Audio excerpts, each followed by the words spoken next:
is going to be the bowling ball for the set of pins that I'm making.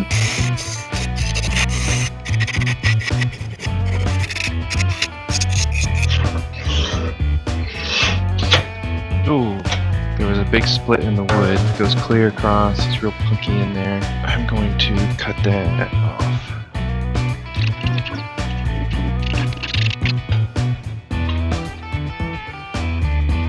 Actually, it looks pretty good.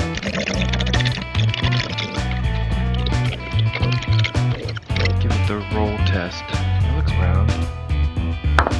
I'll be roll straight. How about that? That's pretty cool.